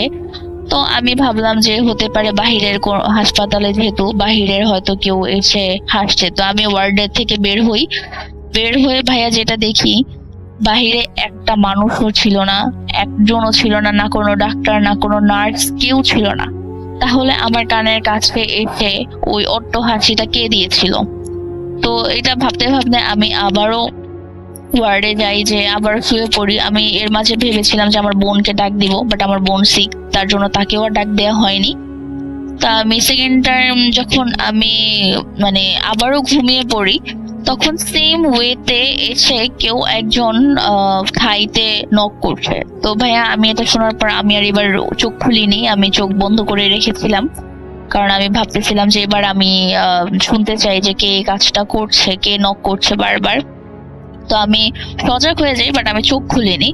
এমন সময় ভাইয়া আমার কানের কাছে এসে আবারও একটা হাসির শব্দ শোনা যায়। তো আমি ঘুম থেকে উঠে এবার সেম জিনিসই দেখি যে সবাই ঘুমাচ্ছে, তো আমার কানের কাছে এসে হাসছেটাকে। তো ভাই এই টাইমে আমি ভাবলাম যে না আমি আর নিচে ফ্লোরে থাকবো না, আমি একটু কষ্ট হলো আমার বোনের পাশে আমি বেডেই থাকবো। তো ওই রাতটা আমি বোনের পাশে বেডেই ছিলাম। তো ভাইয়া ফজরের যে যখন আজানটা আমার বেডে উঠার কিছুক্ষণ প্রায় আধা ঘন্টা পরে ফজরের আজান হয়ে যায়। আজান হওয়ার পরে আমি দেখি যে একজন আন্টি ঘুম থেকে উঠে উনি নামাজ পড়ে উযু করে কোরআন শরীফ পড়তেছে, হসপিটালে উনি কোরআন শরীফ পড়তেছে। তো তখন আর আমি ওনাকে কিছু বলি না। সকাল 11টার সময় আন্টি আর আমি ভাইয়া কেবিন না মানে আমরা ক্যান্টিনে যাই খাবার খেতে। তো ক্যান্টিনে যখন আন্টি আর আমি খাবার খেতে যাই পাশের বেডের আন্টি, তখন আমি আন্টিকে জিজ্ঞেস করি যে আন্টি গতকাল রাতে এরকম কিছু থাইয়ের শব্দ, কেউ নক করছে এরকম শব্দ হচ্ছিল, আপনি কি এরকম ধরনের কোনো শব্দ পেয়েছিলেন কিনা? তখন আন্টি বলে যে আন্টিও সেম শব্দগুলো পাচ্ছিল, কেউ একজন এসে থাইতে নক করছে, কেউ একজন তার কানের কাছে এসে হাসতেছে, এরকম ধরনের শব্দ সেদিন রাতে উনিও ফিল করে। যার জন্য ভাইয়া উনি ফজরে ঘুম থেকে উঠেই আগে উযু করে উনি কোরআন শরীফ পড়তে বসে। তো আমি আন্টিকে জানাই যে আন্টি আমি ভেবেছিলাম যে এটা হয়তো আমার একার সাথেই হচ্ছে। তো আন্টি জানায় না, শুধু এটাই না, উনিও যখন ওয়াশরুমে যায় তখন উনি শুনে যে কেউ একজন ওয়াশরুমের নক করছে। তো ভাইয়া আমরা দুইজনই অনেকটা ভয় পেয়ে যাই। ঘটনাটি হয়তো এখানে স্টপ হইলে ভালো হইতো। তো ভাইয়া ওই দিন যেটা হয় সেটা হয়ে যায়। তো এরপরে 6 নাম্বার রাতে আমাদের আর কোনো প্রবলেম হয় না। তো 7 নাম্বার ডে যে আমি হসপিটালে 8 দিন ছিলাম, তো 7 নাম্বার দিনটা যেটা হয় সেদিন সকালবেলা ভাইয়া পাশের, আমি বলেছিলাম যে ওয়াশরুমের পাশে একটা বেড ছিল, ওইখানে একজন আন্টি ছিল। তো ওই আন্টির মেয়ে আন্টির সাথেই থাকতো, আর ওনারা ভাইয়া 28 দিন হসপিটালে ছিল, স্টে করেছে 28 দিন। তো আমরা সবাই সকালে ঘুম থেকে উঠে যে যার মতন কাজ করতেছি, পেশেন্টদের যতটুকু সেবা দেয়া দরকার আমরা সবাই দিচ্ছি। এরকম সময় ভাইয়া ওই ওয়াশরুমের পাশের বেডে যে আন্টি ছিল ওনার মেয়ে ওয়াশরুমে যাবে, ওয়াশরুমে যাওয়ার জন্য ও বেড থেকে দাঁড়ায় জাস্ট 2 কদম সামনে গিয়েছে, আর ওর সাথে সাথে সেন্সলেস হয়ে ওইখানেই পড়ে যায়। তো ওই মেয়েটা সেন্সলেস হয়ে পড়ে যাওয়ার পরে সাথে সাথে ডক্টররা আসে। ডক্টররা ভাবে যে হয়তো ওর কোনো ফিজিক্যালি কোনো প্রবলেমস আছে বিধায় ও অজ্ঞান হয়ে গিয়েছে, যেহেতু ও হসপিটালে 28 দিন স্টে করছে। তো ডাক্তাররা এসে চেক আপ করতে করার চেষ্টা করে, বাট কোনোভাবেই মেয়েটার জ্ঞান আসতেছিল না। এভাবে ভাইয়া অলমোস্ট 2 থেকে 3 মিনিট হয়ে যায়, ওর জ্ঞান ফিরছে না। হঠাৎ করে ভাইয়া মেয়েটা কি বলে, ওর চোখগুলো খুলে, ইভেন সাথে সাথে ওর চোখের মনি সাদা অংশ যেটাকে বলে সেই অংশটা ভাইয়া সম্পূর্ণ লাল হয়ে থাকে, সম্পূর্ণ ওর সাদা অংশ লাল হয়ে থাকে। ওর চোখগুলো এত বড় হয়ে যায় যে মনে হচ্ছিল ওর চোখ থেকে এখনই ব্লাড চলে আসবে। তো এরকম হয়ে যায় ওর চোখের অবস্থা। আর ও ভাইয়া মুখে কোনো শব্দ করতে পারছিল না, ও শুধু ওর গলাটাকে খুব জোরে জোরে প্রেসার ক্রিয়েট করে গলাটাকে ম্যাসেজ করলে আমরা যেরকম করি ওইভাবে ডলতেছিল। আর ভাইয়া আমি বুঝাতে পারছি না, মাছ যখন পানি থেকে উঠানোর পর একটা মাছ যেভাবে ছটফট করে, এই মেয়েটা সেম ওয়েতে ছটফট করতেছিল। চোখগুলো থেকে মনে হচ্ছে রক্ত পড়বে, মুখ দিয়ে ও কোনো কথা বলতে পারতেছিল না, আর ওর গলাটা কন্টিনিউয়াসলি খুব জোরে জোরে ডলতেছিল। আর ভাইয়া ওর বুকের ভিতরে খুব জোরে জোরে থাপ্পড় দিচ্ছিল। তো এটা দেখে ওয়ার্ডের সবাই অনেকটা ভয় পেয়ে যায়। তো ওই মেয়েটার মা তখন বলে, আন্টি বলে যে ওকে কেউ পানি দাও। তো পাশের বেডের আরেকটা আপু, তার কাছে তখন ভাইয়া 2 লিটার একটা পানির বোতল, সম্পূর্ণ বোতলটাই ভরা ছিল, ওই মেয়েটাকে দেয়। ভাইয়া আমি জানি না বিলিভ করবেন কিনা, সর্বোচ্চ 3 থেকে 4 সেকেন্ডের ভিতরে মেবি হবে, 4 সেকেন্ডের বেশি হবে না, হাইস্ট গেলে হয়তো 5 সেকেন্ড হতে পারে। এর ভিতরে মেয়ে ভাইয়া 2 লিটার পানি শেষ করে ফেলছে। আর পানিটাকে ও এত স্পিডে খাইছে ভাইয়া যে ওর শ্বাসের টানের কারণে পানির বোতলটা পুরো দুমড়ায় মুচড়ে গেছিল। ও এত স্পিডে ভাইয়া পানিটা টানছিল। তো ওই পানির বোতলটা যখন শেষ হয়ে যায় তখন ওই মেয়েটা পানির বোতল ফেলে দিয়ে ও ইশারায় আবারও পানি দেওয়ার কথা বলে। তো ওর মাও বলে যে হ্যাঁ ওকে আবার পানি দাও। দেন ভাইয়া ওকে আবারও 2 লিটার পানি দেওয়া হয়। ও তখনও ভাইয়া সর্বোচ্চ 5 সেকেন্ডের ভিতরে সে 2 লিটার পানি শেষ করে পুরো বোতলটাকে দুমড়ায় মুচড়ায় ফেলে সে আবারও পানি চায়। তো এই মুহূর্তে ওইরকম সময় ডাক্তার বলে যে ওকে যেন এত ওভার পানি না দেয়া হয়, কারণ একটা মানুষ কতটা পানি খাইতে পারে এক নিঃশ্বাসে এটা তো আমরা সবাই জানি। তো যাই হোক, ওকে ডাক্তার বলে যে ওকে আর পানি দিতে না। তো মেয়ের মা তখন সাডেনলি সবাইকে বলে, ইভেন ডাক্তারদেরকে উদ্দেশ্য করে বলে যে আপনারা প্লিজ এখান থেকে চলে যান, আমার মেয়ের অন্য একটা প্রবলেম আছে, আলগা প্রবলেম বা যেটাকে বলে জিনের আসর, এরকম প্রবলেম আছে, আপনারা চলে যান, ও কিছুক্ষণ পর নিজে থেকেই ঠিক হয়ে যাবে। তো এটা যখন বলে তখন ডাক্তার ওয়ার্ডের সবাই অনেকটা ভয় পেয়ে যায়। তো যাই হোক, ডাক্তাররা ওই মেয়ের মার কথা শুনে ওনারা চলে যায়। আর মেয়ের মা বলে যে থাইটা লাগাই দেন, যে ওয়ার্ডে আমরা ছিলাম সেই ওয়ার্ডে থাইটা লাগাই দিতে বলে। যখন থাই লাগাতে বলে তখন আশেপাশে ওয়ার্ডে সবাই ভয় পেয়ে যায় যে থাই লাগাইলে যদি কোনো প্রবলেমস হয়। তো মেয়ের মা আশ্বাস দেয় সবাইকে যে না, ওইরকম প্রবলেম হবে না, আপনারা থাইটা লাগিয়ে দেন। তখন থাই লাগাই দেওয়ার পরে ভাইয়া মেয়ে প্রায় 6 থেকে 7 মিনিট পরে ওইভাবেই শুয়ে থাকে আর ওইভাবেই ছটফট করে। দেন ভাইয়া 6-7 মিনিট পর ও অটো ভাইয়া সুস্থ হয়ে যায়, ওর কোনো ট্রিটমেন্ট কোনো কিছু লাগে না, ও সুস্থ হয়ে ওর মতন বেডে যেয়ে কিছুক্ষণ রেস্ট নেয়।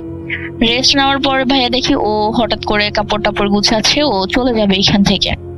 তখন আমরা সবাই মেয়ের মাকে জিজ্ঞেস করি যে আসলে আপনার মেয়ের প্রবলেমটা কোথায়, সাডেনলি তার এরকম হয়েছে কেন। তখন মেয়ের মা জানায় যে ওই মেয়ের সাথে জিন টাইপের একটা প্রবলেম আছে, অলৌকিক প্রবলেম আছে, যেটা ওই মেয়েটাকে কিছুদিন যাবত প্রবলেম করতেছে। কারণ মেয়েটা হাসপাতালে অলমোস্ট 28 দিন ধরে আছে, তো লং টাইম থাকার কারণে ওই অবয়বটা মেয়েটাকে প্রবলেম করছিল। আর যেহেতু মেয়েটা ওর মাকে রেখে হাসপাতাল থেকে বের হচ্ছিল না, সেজন্য সেই অবয়বটা আশেপাশের বেডের যারা ছিল, ওয়ার্ডের আশেপাশে বেডে যে পেশেন্ট ছিল অথবা যারা গার্ডিয়ান ছিল, তাদের মধ্যে কিছু কিছু মানুষকে ওই অবয়বটা প্রবলেম করছিল, যেন এই মেয়েটা যেভাবেই হোক মানে এই হসপিটাল থেকে বেরিয়ে চলে যায়। তো ভাইয়া এই অবয়বটি মূলত এই মেয়েটাকে এখান থেকে নিয়ে যাওয়ার জন্যই ও আশেপাশের মানুষগুলোর সাথে এভাবে প্রবলেম করছিল। তো ওই মেয়ের মাকে জিজ্ঞেস করার পর যেটা জানা যায় যে এই মেয়েটার সাথে ছোট থেকেই এই অবয়ব বা এই জিন টাইপের এই জিনিসটা ছিল। আর এটা যখনই এই মেয়েটা কোথাও খুব বেশি লং টাইম স্টে করে বাড়ি ছাড়া, বাড়ির বাহিরে, তখনই এই অবয়বটি বিভিন্ন ধরনের প্রবলেম করতে থাকে। আর এই কারণেই মূলত তখন হসপিটালে এই প্রবলেমস গুলো হচ্ছিল। আর ভাইয়া বলে রাখি যে যেহেতু ওই মেয়েটা হসপিটালে 28 দিন ছিল আর আমরা হসপিটালে 8 দিন ছিলাম, তো ওই মেয়েটা থাকা অবস্থায় ওই হসপিটালের ওই ওয়ার্ডটাতে ভাইয়া মানে থাই গ্লাস যাই বলেন, জানালা বলেন, সবকিছু খুলে রাখা সত্ত্বেও মানে ভিতরে অনেকটা গরম কাজ করতো, যেটা মানে খুবই ওয়েদারটা খুব গরম লাগতো ওয়ার্ডের ভিতরে, বাট বাহিরে গেলে আবার ঠান্ডা ফিল হইতো। আর ওয়ার্ডের ভিতরের পরিবেশটা খুব থমথমে একটা অবস্থায় ছিল। বাট ভাইয়া ইত্তেফাক ভাবেই বলা চলে যে এই মেয়েটা যখন চলে গেছে, তো ওই মেয়েটা যাওয়ার পরে আমি আরো 2 দিন স্টে করেছিলাম হসপিটালে। তো 1 রাত আর 2 দিন স্টে করেছিলাম। তো ভাইয়া ওই মেয়েটা যাওয়ার পর পুরো পরিবেশটাই একদম পুরো চেঞ্জ হয়ে যায়। ওয়ার্ডের ভিতরে পর্যাপ্ত পরিমাণে ভালো লাগা কাজ করতে থাকে, ইভেন ওয়ার্ডটা অনেকটা ঠান্ডা হয়ে যায়।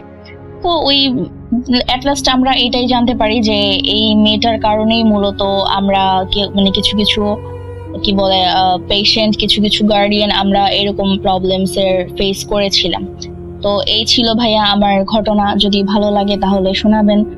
আজকের মতো বিদায়। আর যদি আমার এই ঘটনাটি সিলেক্ট হয় ভাইয়া, তাহলে অবশ্যই আমার আরেকটা ঘটনা আছে, আমার লাইফের সাথে ঘটে যাওয়ার কিছু ঘটনা আছে, সেগুলো পাঠাবো। জানি না কতটা বুঝিয়ে বলতে পারছি বা আপনারা কতটুকু বুঝতে পেরেছেন, তবে চেষ্টা করেছি বুঝিয়ে বলার জন্য। তো যাই হোক ভাইয়া, ভালো থাকবেন। আসসালামু আলাইকুম।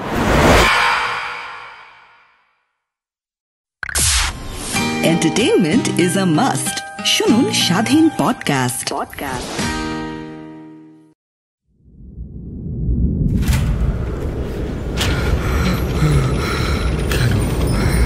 কেন তুমি আসো? আমি শুধু তোমার সাথেই থাকতে চাই।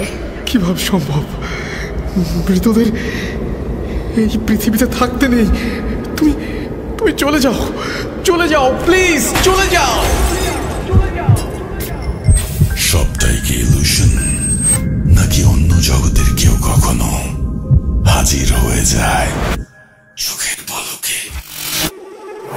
Bhoot.com with Russell.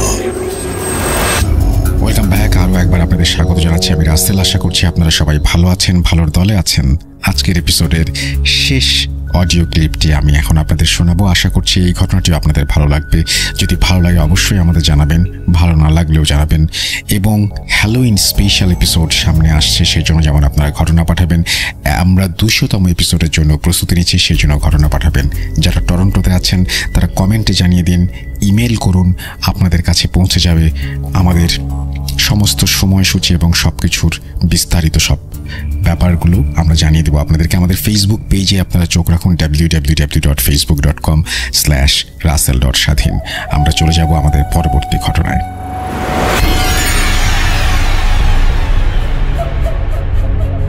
আসসালামু আলাইকুম রাসেল ভাই, আমি তারিক রংপুর থেকে বলছি। আজকে আমি আমার সাথে ঘটে যাওয়া একটি ঘটনা নিয়ে বলবো। এই ঘটনাটি ঘটে রাইট অ্যারাউন্ড করোনার কালীন সময় হবে। সো আমি সোজা ঘটনায় চলে যাচ্ছি। সো আমরা অনেকেই জানি করোনার সময় অনেকজনের যে ঘুমানোর যে সময় আছে সেটা অনেকেরই একদম নষ্ট হয়ে গেছিল। তো আমারও ওরকমই হয়, কখনো একটা, কখনো দুইটা, কখনো তিনটা, কখনো কোনো দিন ঘুমই হতো না, এমন একটা অবস্থা হয়ে গেছিল আর কি। তো এমনই কিছু দিন কোনো একদিন আমি নোটিস করি, তার আগে বলে রাখি,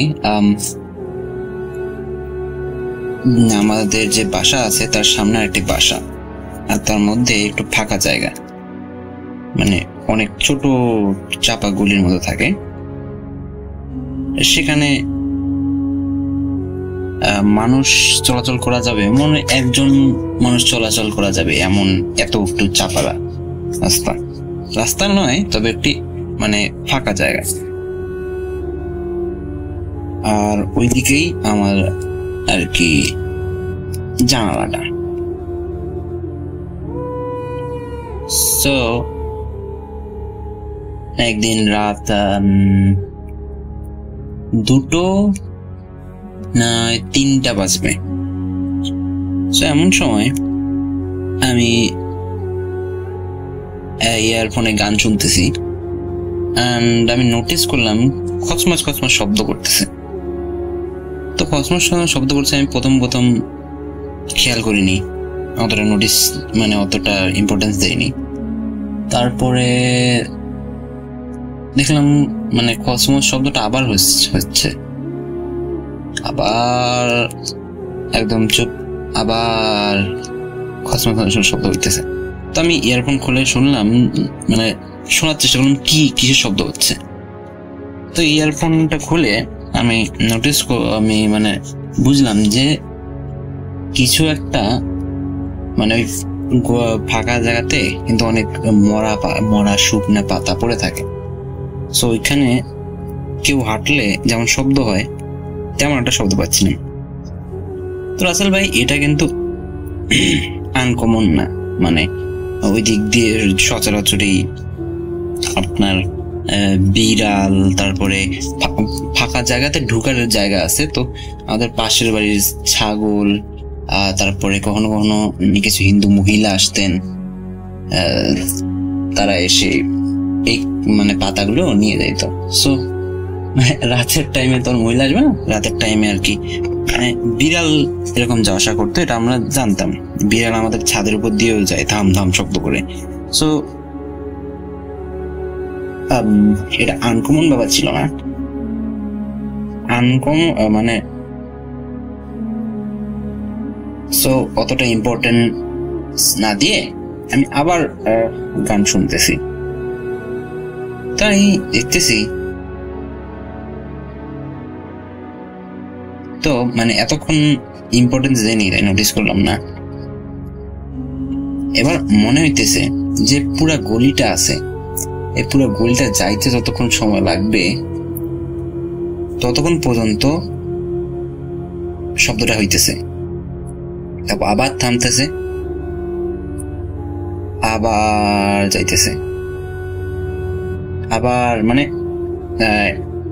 গলির এক এন্ড থেকে অন্য এন্ড যাইতেছে, থামতেছে, আবার অন্য এন্ডে যাইতেছে, থামতেছে, আবার এরকম করে আর কি শব্দটা হইতেছে।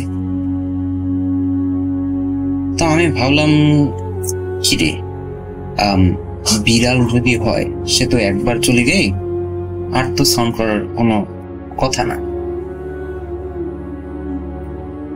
তো যেহেতু ইউজ টু হয়ে গেছিলাম, অত অন্য কিছু ভাবিনি। তো আমি জানলাটা খুলে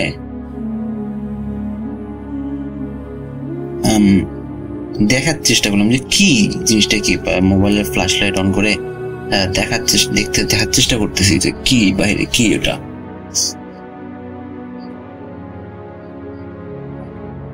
তো দেখলাম, আমি দেখার চেষ্টা করতেছি কিন্তু কিছু দেখতে পাচ্ছি না। তো আমি বললাম আচ্ছা হোক, থাক, কি হয় হোক, ওটা তো আর দেখা যাচ্ছে না, এখন আমি কি আর করতে পারি। তো আমি জানলাটা বন্ধ করার সিদ্ধান্ত নিলাম এবং বন্ধ করতে গেলাম। সো আমাদের জানলাটার কথা বলি, আসলে ভাই এটা কিন্তু থাই গ্লাস না, ওই একদম কপাট আর কি, কপাট সিস্টেম আর কি, লোহার কপাট। তো ধরে টেনে আবার এনে বন্ধ করতে হয়। সো আমি যখনই ধরতে গেলাম, মানে গেটের মতো আর কি, জানলাটা দুইটা কপাট আর কি জানি বলবো, মানে কিছু মনে আসতেছে না। তো ওই দুইটা ধরছি, ধরে টেনে আনতে যাব, তখনই আমার হাতের উপর হাতটা একদম রাসেল ভাই পুরো মানুষের মতো, মানুষের হাত, কোনো নখ বড় নেই, কোনো মানে হাতে কোনো লোম নেই, কিন্তু হাতটা অনেক কালো বলতে কি মনে হয় হাতে ছাই মেখে আছে, মাখা এরকম একটা হাত। সো আমি এরকম মানে হাতটা দেখেই আমি কিন্তু রাসেল ভাই এতক্ষণ ধরে যত কথা বললাম তাতে হয়তো বা অনেকজনের এরকম একটা আইডিয়া হইতে পারে যে আমি সাহসী। আসলে কিন্তু আমি না, অত সাহসী না, আমি ভীতু। কিন্তু জীবনে একটা শখ ছিল যে আমি জিন দেখবো, মানে ভূত.com, ভূত FM সবই আগে থেকে শোনা হয়। সো তখন থেকে একটা শখ ছিল, আম্মু দাদি নানু এদের কাছ থেকে ভূতের গল্প শুনছি, জিনের গল্প শুনছি, তো দেখার খুব শখও ছিল, কিন্তু অতটা সাহসীও ছিলাম না, ভীতু ছিলাম। তো এই কাহিনী, আমার ওই হাতের উপর হাত দেখে আমি ভয়ে চিল্লান দেই এবং অজ্ঞান হয়ে যাই। এবং সকালে উঠে আমি যেহেতু আমার রুমেই ছিলাম, তো আমার বেডেই শুয়ে থাকি। বেড থেকে উঠে আম্মু এসে জিজ্ঞেস করলো, কিরে তোর কি হয়েছিল রাতে, চিল্লাইলি কেন, আসে দেখি তুই অজ্ঞান হয়ে পড়ে আছিস। তখন আম্মুকে এই ঘটনা বলি, যে এই যে এরকম কাহিনী। আম্মু বলে, কই আমরা তো কোনো শব্দ শুনিনি। একটা জিনিস বলে থাকা, মানে যে অ্যালিওয়েটার কথা বলছিলাম, যে গলিটার কথা বলছিলাম আসল ভাই, ওইটা কিন্তু আমাদের যে আমার আম্মু আব্বুর যে রুম আছে, ওই রুম পর্যন্ত যায়, ওই রুমের জানলা পর্যন্ত ওই মানে গলিটা, ছোট গলিটা যায়। তো আম্মু বলতেছে যে আমরা তো কোনো শব্দ শুনিনি। তো আমি যেহেতু ভীতু, তো আমি আমার নিজের মনের বলে ভেবে নিয়েছিলাম। তো রাতে সকাল নাস্তা খেয়ে দুপুরে ভাত টাত খেয়ে বিকালের দিক যখন আম্মু একটু টিভি দেখতেছিল, তখন আম্মুকে আমি যে প্রশ্ন করি যে আম্মু সত্যি করে বলো তো, তুমি কি সত্যি কোনো মানে শোনো নাই, সত্যি শোনো নাই যে কেউ দিক দিয়ে হাঁটা যাচ্ছে, মানে শুকনা পাতার উপর যে হেঁটে যাওয়ার কোনো শব্দ শোনো নাই? আমার বলতেছে না। তারপর আম্মু বলতেছে যে তবে একটা জিনিস আছে, যে আম্মু বলতেছে যে একটা জিনিস আমি প্রত্যেক দিন রাত 2টা 2:30 এরকম টাইম হবে, এরকম টাইমে আমি মানে আমাদের রুমে একটা গন্ধ আসে, যেটা হচ্ছে মরিচ পোড়া, শুকনা মরিচ পুরানোর গন্ধ, তারপরে শুকনা মরিচ, শুটকি, এগুলো কেউ একসাথে পুড়তেছে এরকম একটা গন্ধ তাদের রুমে আসে, এবং এই গন্ধটা মা বাবা দুইজনই শুনতে পারে, মানে আজকে দুইজন গন্ধটা পায়। তো রাসেল ভাই, এই ছিল আমার ঘটনা। তো রাসেল ভাই, যদি এই ঘটনাটি সিলেক্ট হয় তাহলে আমাকে কন্ট্যাক্ট করবেন, এবং আর যদি ঘটনাটি ভালো লাগে আমি আরো ঘটনা আছে সেগুলো শেয়ার করবো আমাকে জড়িয়ে আর কি। আরও একবার আপনাদের সবাইকে স্বাগত জানাচ্ছি আমি রাসেল। আশা করছি আপনারা সবাই ভালো আছেন এবং ভালোর দলে আছেন। আর এই মুহূর্তে আমি জানিয়ে দিই যে আমাদেরকে শেষ করতে হবে এখন, কারণ আজকে অনেক লম্বা একটা এপিসোড আমাদের করার ইচ্ছা ছিল। শুধুমাত্র আমরা এত বড় একটা ইমেল, প্রথম যে ইমেল সেটা দিয়ে শেষ করবো ভেবেছিলাম, তারপরেও একটা চমৎকার অডিও ক্লিপ পেয়ে গেলাম ফারহানার, এবং সেই জন্য আমরা সেটা শোনালাম। এবং তারপরে আরও একটা অডিও ক্লিপ পাওয়াতে সেটা পাঠানো বা সেটা যারা পাঠিয়েছেন সেইটা শোনানোর জন্য আপনাদের মানে খুব ইচ্ছা করছিল এবং লোভ সামলাতে পারলাম না বলা যায়, আর সেজন্য সেটাও শুনিয়ে ফেললাম। আপনারা আমাদের ঘটনা পাঠাতে থাকুন, কারণ সামনে হ্যালোইন। এটা হ্যালোইন মানে কি, সামনে হ্যালোইন না, আসলে হ্যালোইন চলছে, এবং সে কারণে আমরা আমাদের মতন করে ভয়ের ঘটনাগুলো, মানে মানুষ নানানভাবে হ্যালোইন উদযাপন করে, আমরা সেইগুলোর মধ্যে যাব না। আমরা শুধুমাত্র যেটা করব সেটা হচ্ছে আপনাদের কিছু ঘটনা শোনাবো এই উপলক্ষে। তো আমার মনে হয় যে আগামী সপ্তাহেও আপনাদের কাছে নতুন ঘটনা নিয়ে আসবো, যদি আপনারা পাঠান স্পেশাল কোনো ঘটনা। আদারওয়াইজ হ্যালোইনের শো আর স্পেশাল হবে না, বা ঘটনা 200তম এপিসোডের জন্য আমরা প্রস্তুতি নিচ্ছি, সেখানেও স্পেশাল কিছু থাকবে না যদি আপনারা ঘটনা পাঠানো বন্ধ করে দেন। অডিও ক্লিপ ভালো হচ্ছে, এটা খুব আশার কথা। আমরা আশা করব যে আরও দারুণ দারুণ ঘটনা আপনাদের কাছ থেকে পেয়ে যাব। আপনারা সবাই ভালো থাকুন, সুস্থ থাকুন। মোস্ট ইম্পর্টেন্টলি ভূত.com এর সাথে থাকুন। আমাদের ইমেল অ্যাড্রেস হচ্ছে rasel.bhut.com@gmail.com। আপনারা সেখানে ঘটনা পাঠান, এবং 200তম এপিসোডের দিকে যে আমরা এগিয়ে যাচ্ছি এটা সম্ভব হয়েছে শুধুমাত্র আপনাদের জন্য। আপনারা সঙ্গে আছেন, সেই কারণেই এতটা পথ আমরা এগিয়ে যেতে পেরেছি। 2020-এ আমরা শুরু করেছিলাম ভালোবাসা দিবসে 14ই ফেব্রুয়ারি। আজকে অক্টোবর মাস চলছে, এবং অক্টোবর মাসের প্রথম সপ্তাহের এপিসোড শুনছেন আপনারা, এবং এতটা পথ পাড়ি দিতে পেরেছি শুধুমাত্র আপনাদের জন্য। আশা করছি সামনের পথগুলোতেও আপনারা সবাই আমাদের সঙ্গেই থাকবেন। দেখা হচ্ছে টরন্টোতে। যারা যারা টরন্টোতে আমাদের শোতে অংশগ্রহণ করতে চান, আমাদের কাছে আসতে চান, আমাদের সাথে কথা বলতে চান, তারা সবাই আমাদের ইনবক্স করুন। আমাদেরকে বিশেষ করে আমাদেরকে ইমেল করে জানিয়ে দিন আপনাদের সমস্ত ডিটেলস। আমরাও জানিয়ে দেব আমাদের অনুষ্ঠানের পরিকল্পনা সম্পর্কে আপনাকে। আজকে এখানে বিদায় নিচ্ছি। আল্লাহ হাফেজ। ভালো থাকবেন, সুস্থ থাকবেন। মোস্ট ইম্পর্টেন্টলি ভূত.com এর সাথে থাকবেন। Welcome back. আপনাদের সবাইকে অনেক অনেক ধন্যবাদ এতক্ষণ পর্যন্ত আমাদের সাথে থাকার জন্য। অনেক অনেক শুভকামনা রইল। সব সময় এই ইউটিউব চ্যানেলটি সম্পর্কে আপডেট পেতে আমাদের ইউটিউব চ্যানেলটিকে সাবস্ক্রাইব করুন। আশা করছি আমরা একসাথে অনেকটা পথ হাঁটব। আজকের মতো এখানে বিদায় নিচ্ছি। সবাই ভালো থাকুন, সুস্থ থাকুন। মোস্ট ইম্পর্টেন্টলি ভূত.com এর সাথে থাকুন। আল্লাহ হাফেজ।